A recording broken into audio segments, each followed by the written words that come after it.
नमस्कार बच्चों। छंद प्रकरण में आज मालिनी छंद का लक्षण और उसका उदाहरण हम आपको समझाने का प्रयास करेंगे। छंद का सबसे पहले हम लक्षण देखते हैं। प्रत्येक छंद जब भी हम पढ़ते हैं उसको, तो हम ये देखते हैं कि उसका लक्षण क्या है। लक्षण को अगर आप सीधे भाषा में कहें तो उसकी परिभाषा क्या है, उसकी डेफिनेशन क्या है, यानी कि ये मालिनी जो छंद है वो कहाँ होता है, यानी कि किस प्रकार के गण या वर्ण जिस पद्य में होंगे उस आधार पर वहाँ पर छंद मालिनी होगा। तो मालिनी छंद किस पद्य में होगा, किस प्रकार से वर्णों का और गणों का क्रम होगा, तब हम ये कहेंगे कि यहाँ पर मालिनी छंद है। तो मालिनी छंद के लक्षण को निर्धारित करते समय ये कहा गया है कि ननमय युतेयम मालिनी भोगी लोके, ननमय युतेयम मालिनी भोगी लोके। तो न म य ये जहाँ पर होता है वहाँ मालिनी छंद होता है। ननमय युतेयम मालिनी भोगी लोके। तो ननमय यहाँ पर 5 वर्ण आपको दिखाई दे रहे हैं। पांचों जो वर्ण है वो गणों के प्रतीक हैं। तो नगण, नगण, मगण, यगण, यगण से युक्त जो होता है वो मालिनी छंद होता है। यानी कि जिस पद्य के प्रत्येक चरण में समवर्णिक छंद है ये, प्रत्येक चरण में नगण, नगण, मगण, यगण, यगण के क्रम से 15 वर्ण होते हैं। बच्चों इसको समझें कि जब 5 गण होंगे तो इसका मतलब ये है कि प्रत्येक गण में 3 वर्ण होते हैं। इसका मतलब 5 गण अगर है तो 15 वर्ण वहाँ पर होंगे। तो नगण, नगण, मगण, यगण, यगण के क्रम से प्रत्येक चरण में जिस छंद में 15 वर्ण होते हैं वहाँ मालिनी छंद होता है। और पीछे आपको 2 शब्द दिखाई दे रहे हैं, भोगी लोके। भोगी और लोक, भोगी और लोक से विभाजित, तृतीया का बहुवचन है, तो भोग और लोक के द्वारा विभाजित, भोग और लोक के द्वारा विभाजित नगण, नगण, मगण, यगण, यगण के क्रम से जहाँ 15 वर्ण होते हैं वहाँ मालिनी छंद होता है। अब विभाजित का मतलब समझें आप, जो 2 टुकड़ों में विभाजित है। प्रत्येक चरण 2 टुकड़ों में विभाजित है। 2 टुकड़ों में विभाजित है, इसका मतलब ये है कि जब हम उसको पठन करेंगे, जब उसका गायन करेंगे, जब हम उसका वाचन करेंगे, तो हम उस चरण को 2 टुकड़ों में विभाजित करेंगे।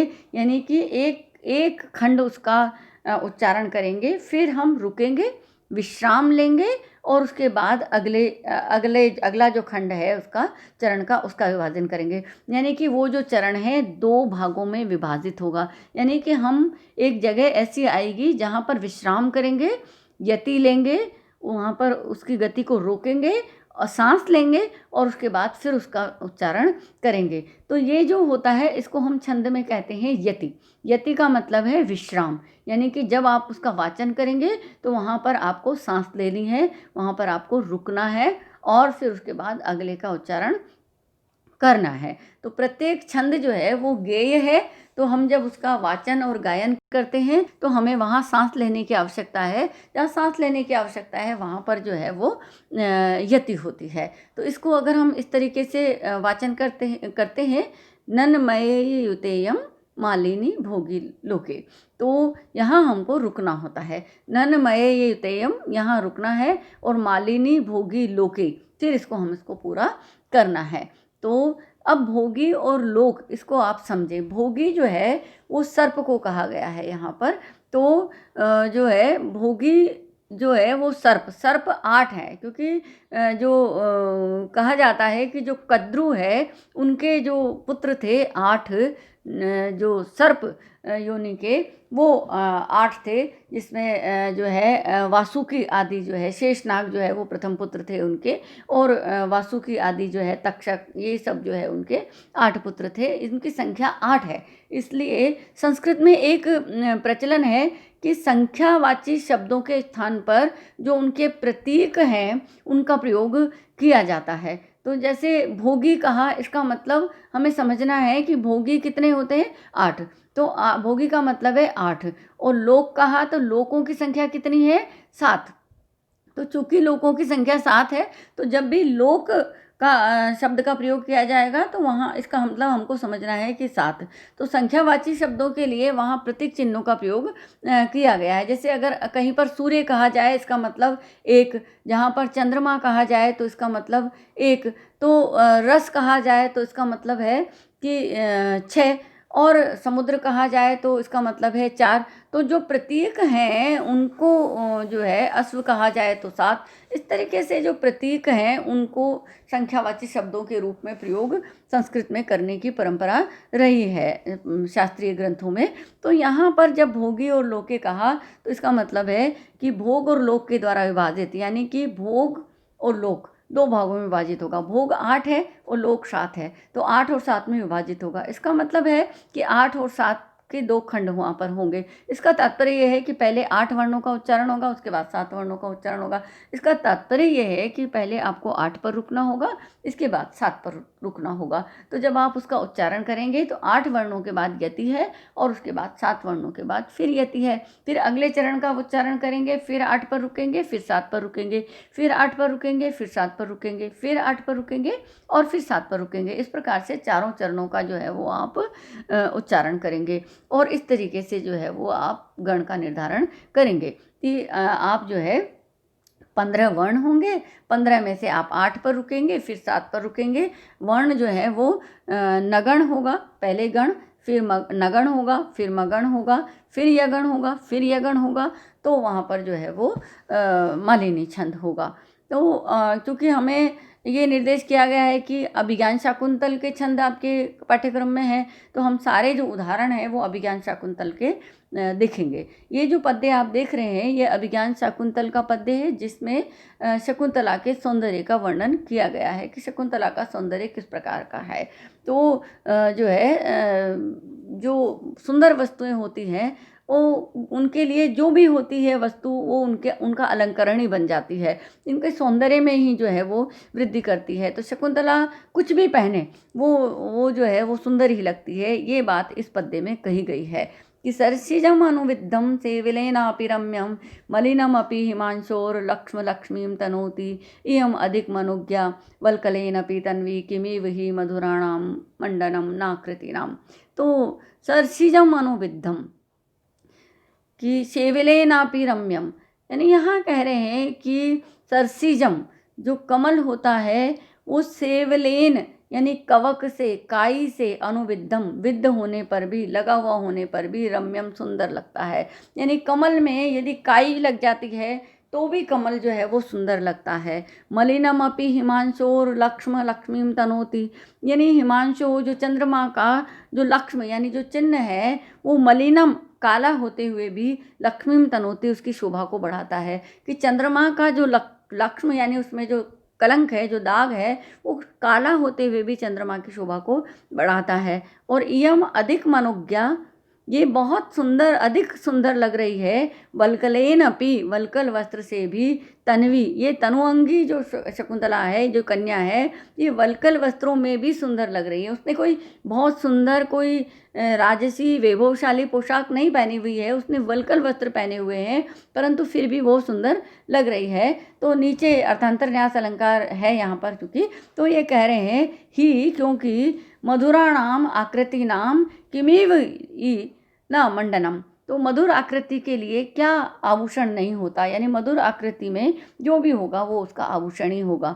तो ये सौंदर्य का वर्णन यहाँ पर है। तो यहाँ पर जो है अगर हम गणों की बात करें, क्योंकि यहाँ तो हम छंद की बात कर रहे हैं, अलंकार की बात करें तो अर्थांतर न्यास अलंकार है। यहाँ पर जो है जहाँ साधारण का जो है विशेष से और विशेष का साधारण से जो है सामान्य से समर्थन करवाया जाता है, वहाँ पर जो है वो अर्थांतर न्यास अलंकार होता है। तो यहाँ जो है बहुत सारे विशेष को कहने के बाद एक सामान्य बात से उसका समर्थन किया गया है, इसलिए यहाँ अर्थांतर न्यास अलंकार है।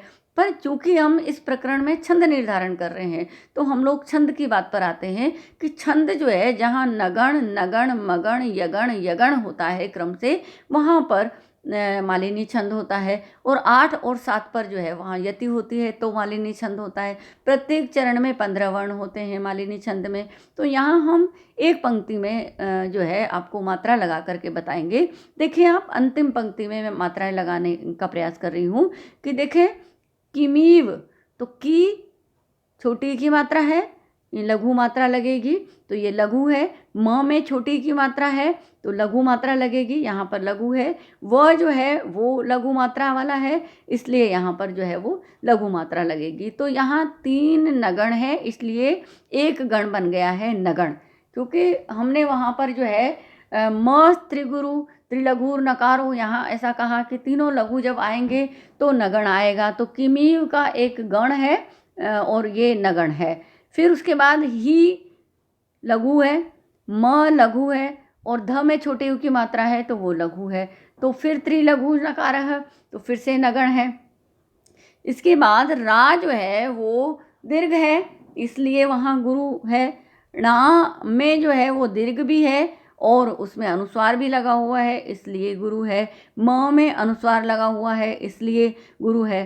तो म त्रिगुरु, 3 गुरु जहाँ आएंगे तो वहाँ पर मगण होगा, तो हमने यहाँ पर जो है वो मगण किया है। इसके बाद में ड में लघु है और न में अनुस्वार है, इसलिए गुरु है, और न में दीर्घ है, इसलिए गुरु है। तो आधीर लघुर य, तो जिसमें शुरू में लघु होता है वो यगण होता है। तो शुरू में लघु है, उसके बाद 2 गुरु है, इसलिए यहाँ पर यगण है। और इसके बाद क्री में लघु है, री ऋषि वाले की छोटी की मात्रा है। बच्चे यहाँ पर गलती करते हैं कई बार कि क में री लगा हुआ है तो उसमें गुरु लगाते हैं, लेकिन इस बात को समझें बच्चों कि क जो है वो हल है और री जो है वो स्वर है, और यहाँ पर रस्व स्वर मिला हुआ है, इसलिए ये रस्व है।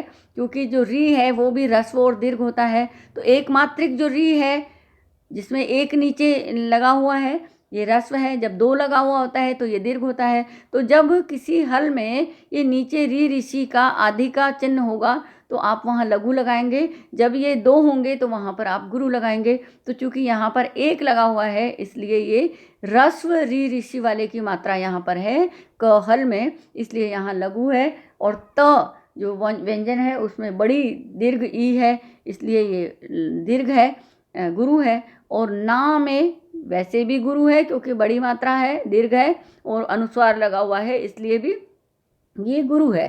तो जो है आदि लघु य, तो यगण कैसा होता है, आदि लघु वाला होता है। आदि लघु और उसके बाद दोनों गुरु जहाँ होते हैं वहाँ यगण होता है। तो नगण है, नगण है, फिर मगण है, और फिर यगण है, फिर यगण है, इसलिए यहाँ पर जो है नगण नगण मगण यगण यगण के क्रम से 15 वर्ण है। तो की में लघु, मी में लघु, व में लघु, ही में लघु, म में लघु, धू में लघु, रा दीर्घ है इसलिए लघु, णा दीर्घ है अनुस्वार लगा हुआ है इसलिए लघु, म में वैसे हल है रस्व है लेकिन अनुस्वार लगा हुआ है इसलिए गुरु, ड लघु, न में अनुस्वार लगा हुआ है इसलिए गुरु, ना जो है दीर्घ है इसलिए गुरु, क्री इसमें छोटा री ऋषि वाला है इसलिए लघु, त में बड़ी की मात्रा है इसलिए गुरु, ना में दीर्घ है इसलिए भी गुरु और अनुस्वार लगा हुआ है इसलिए भी गुरु। तो इस तरीके से यहाँ पर 3 मात्राओं वाला 3 लघु वाला नगण, 3 लघु वाला नगण, 3 गुरु वाला यगण, आदि लघु वाला यगण, आदि लघु वाला यगण, इस तरीके से 5 जो है गण है और 15 वर्ण है, इसलिए यहाँ मालिनी छंद है। और यति कहाँ लेनी है, सरसिजम अनुविद्धम, यहाँ को रुकना है। सेवलेनापि रम्यम, यहाँ रुकना है। मलिनम अपि हिमांशोर, यहाँ रुकना है। लक्ष्मीम लक्ष्मीम तनोति, यहाँ रुकना है। यम अधिक मनुज्ञा, यहाँ रुकना है। वल्कलेनापि तन्वी, यहाँ रुकना है। किमीव ही मधुराणाम, यहाँ रुकना है। मंडनम नाकृतिनाम, यहाँ रुकना है। तो जहाँ 8 वर्ण हो जाते हैं वहाँ पर रुकना है, और उसके बाद 7 वर्ण हो जाते हैं वहाँ पर रुकना है। तो 8 और 7 पर यहाँ यति है। जब हम इसका वाचन करते हैं तो हम सरसिजम अनुविद्धम सेविलेनापि रम्यम मलिनम अपि हिमांशोर लक्ष्म लक्ष्मीम तनोति इयम अधिक मनुज्ञा वल्कलेन अपि तन्वी किमेव ही मधुराणाम मंडनम नाकृतिनाम। इस तरीके से रुकते हुए हम इसका वाचन करते हैं। तो इस तरीके से कुछ लोग इसको गा कर के भी जो है वाचन करते हैं, और जब हम इसको गाते हैं तो इसमें जो है इस जगह पर हम रुकते हैं। तो जो है मैंने आपको वाचन करके समझाया है, गायन करके नहीं समझाया है।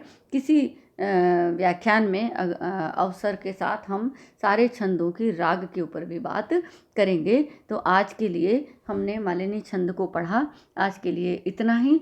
और इसको आप समझें, और यहाँ मात्राओं के निर्धारण में यदि आपको कहीं पर कोई संशय हो तो आप मुझसे व्हाट्सएप नंबर पे बात कर सकते हैं। हमने व्हाट्सएप ग्रुप बनाया हुआ है, उस पर भी बात कर सकते हैं। मालिनी छंद में यदि आपको किसी तरीके का कोई डाउट हो तो आप मुझसे बात करें, और इसका आप लक्षण का स्मरण करें, और श्लोक को भी याद करें, और इसके बाद जो अन्य जो श्लोक हैं उन पे मात्राएं लगा करके और इस छंद को पहचानने का प्रयास करें, अभ्यास करें।